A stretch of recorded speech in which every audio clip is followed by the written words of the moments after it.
So first we're going to add torus. So I'm actually using orthographic.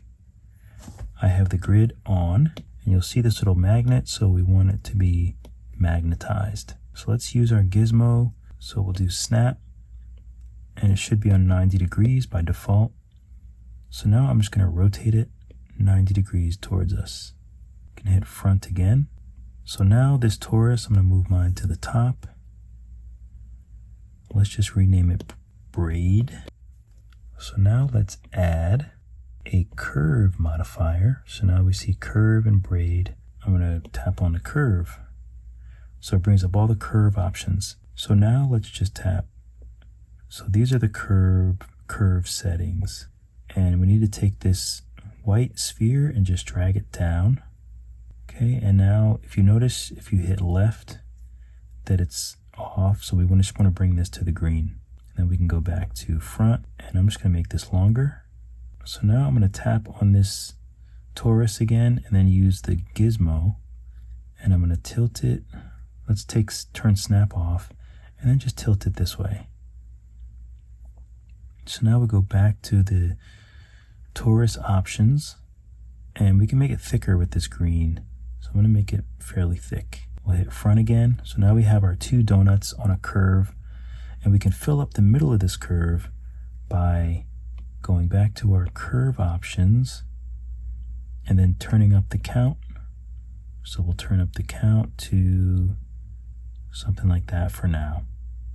Let's hit radius, so that way we can make this part smaller and this part bigger. So we'll just, whoopsie daisies. Let's turn the magnetic off. You can turn that off. You can turn the grid off as well. And this should allow us more control, like so. So as you can see, there's too much space. So let's add to the count here. Let's take a look from the right. So we can add some more, but maybe we'll make this bigger. Yes, there we go. So now they're touching, but they're kind of on a slant. Looks good. And I think I'm going to tilt it a little bit more. So I'm going to tap on this, use the gizmo, and just tilt it a little bit more. We'll go back to the front. So from the front, I just like it when there's that little bit of space. I think it's going to look a little bit better. So you might have to just tilt the donut so you have something like this. So next we just need to clone this. So let's tap on the donut. Let's hit clone. And then let's just move this to the side, and then let's move it up. So let's hit align, so it's just going straight up, like so. Go back to front, and we can move it in a little bit. You can rotate it to kind of get it to look exactly the way you want it to look. But I think that looks pretty cool. So there's a lot of options that you can do with this kind of braid. You can do it like this, but I think that looks pretty good. You can also adjust the donut, adjust them with the donut. So whatever you do to the donut is just going to affect the look of everything. So you might have to just go through and make some changes if you want. It's pretty high res. So what I would do is take this braid, take all of these, and let's tap the curve last and just validate. So now if I wanted to use this for a braid, I could just bring it here. Okay, so something like that. Now let's say you want to bend it. Instead of using move, I'm going to use drag and make it really big so that it kind of acts like move. Let's turn symmetry off. And then I'll just use drag to kind of shape it.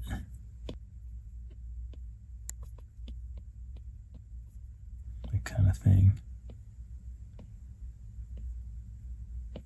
Whoop. You just got to be careful with it. You got to figure out what you want to do, because you can't move it that much clearly or else it gets kind of messed up. But something like that looks good. Obviously you can take it and mirror it to the other side, kind of thing. She looks wild. You can obviously clone it. Now these resolutions are quite big, so you might want to like figure out exactly what you need to do, because it can, it can really be a drag on the system pretty quickly. Now, I'm not sure how this would look. Like, let's say we validate and voxel remesh this. This is just the hair, yeah. Let's say we voxel remesh this whole thing together. Let me do a quick save. Let's say we do it at like 250. So it's going to solidify those, which isn't too bad, but then you can see all of this. But they're decent looking braids, and I think if you use that method, you can probably get them to look just like you want. There's one other thing I wanted to show you before I finish up here. I just want to get back to just one. So the only other thing that I wanted to show you is you can actually mirror as well. So I'm going to use the gizmo, and you can mirror and get some interesting things that way. I don't know how interesting, but it depends on the kind of braid that you want. Maybe you want something like this that looks more like a ponytail or something. But anyway, hopefully that was helpful. That was very difficult. If you want to see the whole video of me racking my brain trying to figure out how to do a braid, then you can watch the original video. Maybe something that I do, or maybe my failures will, help you to understand my way of thinking and my way of problem solving and working through issues, which is probably the most important thing with 3D sculpting and just with art in general. It's all about problem solving. It's all about figuring out ways that you can get to the look that you want to get to. Keep drawing, keep sculpting. I'll see you all in the next video. Thank you guys so much for watching the video. Be sure to like and subscribe. And if you want to go more in depth, then definitely check out my Skillshare classes where I am a top teacher. I have about 50 classes, both Procreate and Nomad Sculpt. I also have a few classes on Udemy, so if you want to learn more, or you just like my style, you like the way I teach, you want to support me, those are some other places that you can do it. Thanks again, keep drawing, keep sculpting. I'll see you all in the next video.